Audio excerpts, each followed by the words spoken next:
গল্পের উরুচিটি চ্যানেলে আপনাদের সবাইকে স্বাগত। আপনারা শুনছেন স্বপ্ন যেন পেল ভাষা। স্বপ্ন যেন পেল ভাষা। কলমে স্বপ্না ভট্টাচার্য, কণ্ঠে সীমা বেরা। পর্ব ৪৪। আগের পর্বের পর। দরজায় ধাক্কা পড়তে আহিল গিয়ে দরজা খুলে দেখল দীপান্বিতা দেবী ও আয়ুষ্মানবাবু এসেছেন। তারা ভেতরে ঢুকে পায়েলকে দেখে রীতিমতো অবাক হলেন, কারণ ততক্ষণে পায়েল আবার পুরুষ মানুষের ছদ্মবেশ ধারণ করেছে। দীপান্বিতা দেবী বললেন, চলো চলো, ফ্লাইটের টাইম হয়ে গেছে, তাড়াতাড়ি নাও। কলি বলল, কিন্তু রাজবাবু এলো না তো, রাজবাবু কি সরাসরি এয়ারপোর্টে পৌঁছে যাবে? আহিল বলল, না, রাজ এখন যাবে না। যাবে না? না, ও তো বলল ওর কি কাজ আছে, কিছুদিন সময় লাগবে সেটা শেষ করতে, তাই যাবে না। দীপান্বিতা দেবী বলে চুপ করে গেলেন। এই বলে উনি পায়েলের কাছে গিয়ে কথা বলতে লাগলেন, আর কলি আহিলের দিকে এগিয়ে এসে বলল, কি কাজ আছে জিজুর যে সে যাবে না? আহিল তাচ্ছিল্যের হাসি এসে বলল, বাহ, নিজে কথা নিয়ে এখন নিজেই ভুলে গেছেন দেখছি। কলি বুঝতে না পেরে বলল, কি কথা? মনে নেই ওই দিন রাজ আপনাকে কি কথা দিয়েছিল? কলির এবার মনে পড়ল। ফ্ল্যাশব্যাক। জিজু, তুমি সত্যিই চলে যাবে? তুমি না সেদিন কথা দিয়েছিলে সব বিপদে দিভাইয়ের পাশে থাকবে? সেই তুমি দিভাইকে একলা রেখে চলে যাবে? সেই সব কি তাহলে কথার কথা ছিল? কলির কথা শুনে রাজ বলল, রাজ কখনো কথার খেলাপ করে না। পায়েলের মুম্বাই যাওয়া জরুরি, তাই পায়েল, আহিল আর আমার মম পাপার সাথে মুম্বাই যাবে। আমি থাকবো ততদিন যতদিন না আমরা তনয়ের মতলবটা ধরতে পারি। সত্যি? তবে এ বাড়িতে না। তবে কোথায়? অন্য কোথাও, হোটেলেও থাকা যাবে। পায়েলকে ছাড়া এখানে থাকলে অনেক কথা উঠবে, আর আমি চাই না কোনো কথা হোক।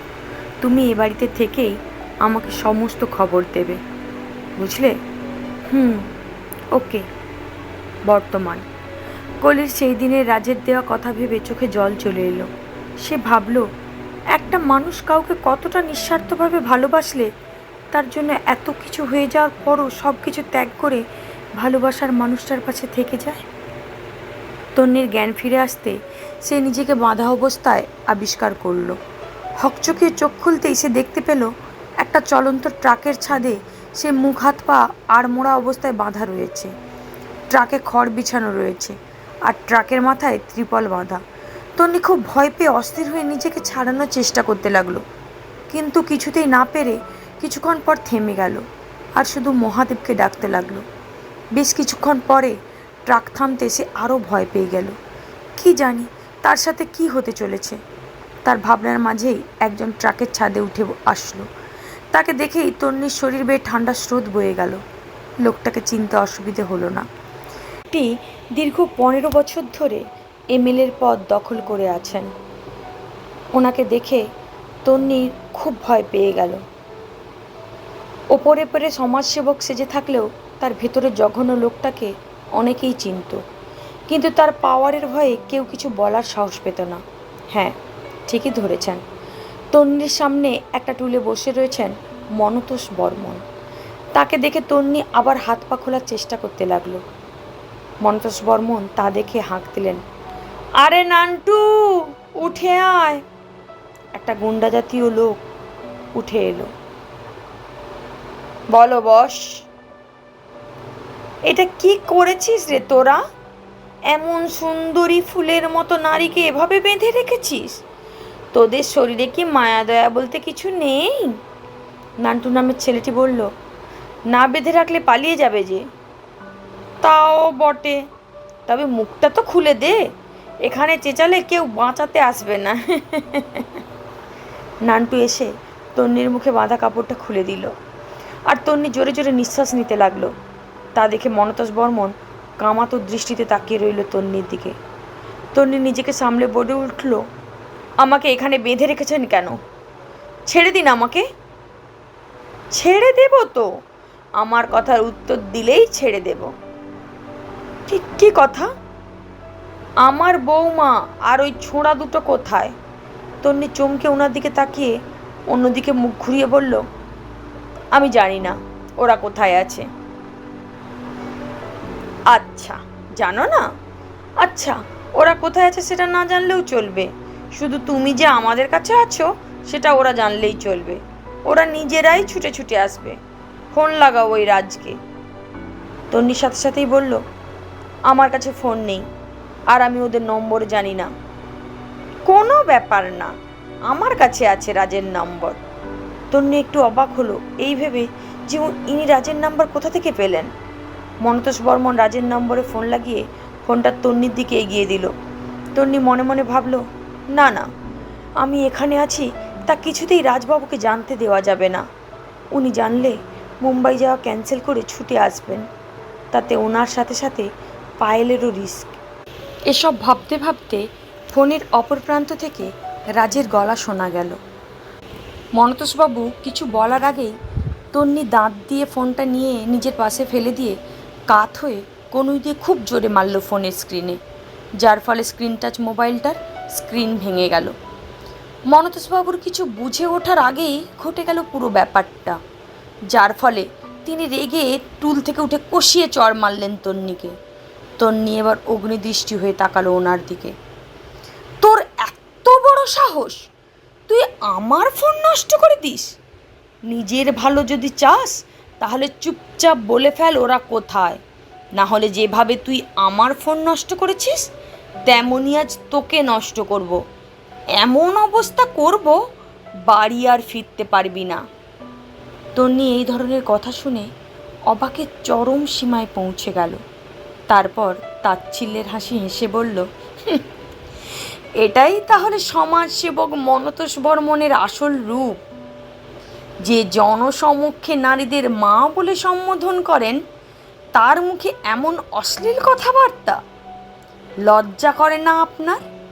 মেয়ের বয়সী একটা মেয়েকে এমন কথা বলতে? যে বাড়িতে ঘটা করে দুর্গা মায়ের পূজা হয় সেই বাড়িতে লজ্জা করে না গর্ভের কন্যা ভ্রূণ হত্যা করতে? যে মেয়েটাকে বাড়ির বউ করে নিয়ে এসেছেন, যে মেয়েটা আপনার বংশের প্রদীপ জ্বালানোর জন্য সন্তান গর্ভে ধারণ করেছে, সেই মেয়েটাকে প্রাণের ভয়ে পালিয়ে পালিয়ে বেড়াতে বাধ্য করতে লজ্জা করে না? আপনারা আবার নিজেদের পুরুষ বলে দাবি করেন। নারীদের ওপর জোর খাটানো ছাড়া আর কোন পুরুষের মতো কাজ করেছেন আপনি শুনি? বলুন আপনি। মনতোষ বর্মন এবার চেঁচিয়ে উঠে এলেন, নান্টু! নান্টু নামের ছেলেটি আবার উঠে এলো। এর মেয়ের মুখ বেঁধে রাখ, আর হ্যাঁ, এই মেয়ে কাল পর্যন্ত যেন কথা বলার অবস্থায় না থাকে, তার দায়িত্ব তোদের ওপর দিলাম। তারপর কাল ও ছিঁড়ে ছিঁড়ে খাওয়া দেহটা ও শ্বশুর বাড়িতে ফেলে আসবো। কথাটা শোনা মাত্রই তন্নির বুক কেঁপে উঠল। এদিকে এয়ারপোর্টে বসে ফ্লাইটের ওয়েট করছে আহিল, পায়েল, দীপান্বিতা দেবী ও আয়ুষ্মান বাবু। দীপান্বিতা দেবী অনেকক্ষণ ধরে কিছু একটা ভেবে চলেছে। তারপর হঠাৎ করে উঠে দাঁড়িয়ে আহিলের কাছে গিয়ে ওর হাত ধরে টেনে বললেন, আয় তো, তোর সাথে আমার কথা আছে। আহিল একটু অবাক হয়ে উঠে দাঁড়াতে দীপান্বিতা দেবী ওকে নিয়ে একটু সাইডে গিয়ে বললেন, একটা কথা জানতে চাই তোর কাছ থেকে, একেবারে সত্যি করে বলবি কিন্তু। কি কথা আন্টি? রাজের মনে কি চলছে রে? তেমন কেউ কি এসেছে ওর জীবনে? আহিল ভ্যাবাচাকা খেয়ে গেল, কারণ কি উত্তর দেবে ও? এই প্রশ্নের উত্তর তো কিছু দেয়ার নেই ওর। তারপর একটু ভেবে বলল, রাজের খবর রাজই জানে, আমি জানি না তো অত কিছু। জানিস না তো এভাবে ঘাবড়ে গেলি কেন? আহিল অন্যদিকে ফিরে বলল, না মানে কোথায় ঘাবড়ে গেলাম? আমি জানি তুই ওর খুশি চাস, আমি তো ওর মা, আমিও তো তাই চাই, কিন্তু আমার ছেলেটা একেবারে আলাদা রে। নিজের প্রয়োজনটা কখনো মুখ ফুটে চেয়ে নেয় না। আমার ভয় তো এতেই, ওর বুক ফাটবে তবু মুখ ফাটবে না, তাই তো ওর প্রয়োজনগুলোকে সবসময় আমাকে হ্যান্ডেল করতে হয়। আমি জানি তুই সব জানিস, একমাত্র তোকেই ও সবটা শেয়ার করে। আমার মাথার দিব্যি আহিল, বল। আহিল ভাবলো আন্টি ঠিকই বলেছে। সে কিছুক্ষণ চুপ থেকে বলল, রাজ সেই আকাঙ্ক্ষিত মানুষটাকে খুঁজে পেয়েছে, যাকে ও 11 বছর ধরে খুঁজছিল, আর তাকেই খুব খুব ভালোবেসে ফেলেছে। দীপানিতা দেবী খুশি হয়ে বললেন, তুই সত্যি বলছিস আহিল? রাজ তার ছোট্ট পরীকে খুঁজে পেয়েছে? দীপানিতা দেবী এক্সাইটেড হয়ে বললেন, তোরা আমাকে আগে জানাসনি কেন? ইস, একেবারে বিয়ের পাকা কথাটা সেরে ফেলতাম। আচ্ছা, কে সে? আমাকে ফটো দেখা। ফটো দেখার প্রয়োজন নেই আন্টি, তুমি তাকে চেনো। আমি চিনি? কে সে? আহিল কিছুক্ষণ চুপ থেকে বলল, তন্নি। তন্নি? এই বলে দীপানিতা দেবী চেঁচিয়ে উঠলেন, এটাই সত্যি আন্টি, আর এটাই ভবিতব্য। তারপর একে একে করে সব কথা খুলে বলল আহিল। সব শুনে দীপানিতা দেবী কান্নায় ভেঙে পড়লেন। মনতোষবাবু ট্রাক থেকে নেমে গেলেন, আর নান্টু খুশিতে নাচতে নাচতে তন্নির মুখে কাপড়টা বেঁধে দিয়ে কিছুক্ষণ ওর দিকে লকলকে দৃষ্টিতে তাকিয়ে রইল। সেই দৃষ্টিতে তন্নির অন্তরাত্মা কেঁপে উঠল। তারপর ছেলেটা ট্রাকের এক কোণে রাখা মদের বোতলটা নিয়ে পুরো বোতলটা একেবারে ফাঁকা করে ছুঁড়ে ফেলে দিল। তারপর তন্নির কাছে এসে ধপাস করে বসে পড়ে তন্নিকে মাথা থেকে পা পর্যন্ত দেখতে লাগলো, আর তন্নি কেঁপে কেঁপে কাঁদতে লাগলো।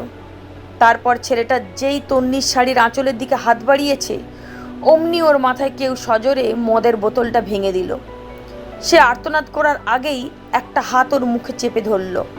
তার ফলে কিছুক্ষণের মধ্যেই ছেলেটা অজ্ঞান হয়ে গেল, আর হাতের মালিক ছুটে গিয়ে তন্নিকে জড়িয়ে ধরল। তন্নি তখনও কেঁপে চলেছে। তার রাজবাবু যে তাকে রক্ষা করতে এসে গেছে, সেদিকেও ওর কোনো হুঁশ নেই। রাজ তন্নির মুখের কাপড়টা খুলে দিতেই তন্নি ডুকরে কেঁদে উঠল। তারপর রাজ তন্নির হাতে আর পায়ের বাঁধনও খুলে দিল, আর তখনই তন্নি ফুপিয়ে উঠে রাজকে জড়িয়ে ধরল।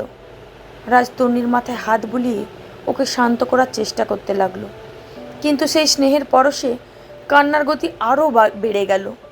রাজ ফিসফিসিয়ে অস্থিরভাবে বলল, তন্নি, তন্নি, এই দেখো আমি এসে গেছি, শান্ত হও প্লিজ। কিন্তু তন্নির কান্না আর কাঁপুনি কোনোটাই থামার নাম নেই। প্লিজ কেঁদো না তন্নি, কান্নার আওয়াজ নিচে গেলে ওরা সবাই চলে আসবে, তখন আমি একা ওদের সাথে পারবো না তন্নি, ওরা অনেকজন আছে, প্লিজ ডোন্ট ক্রাই।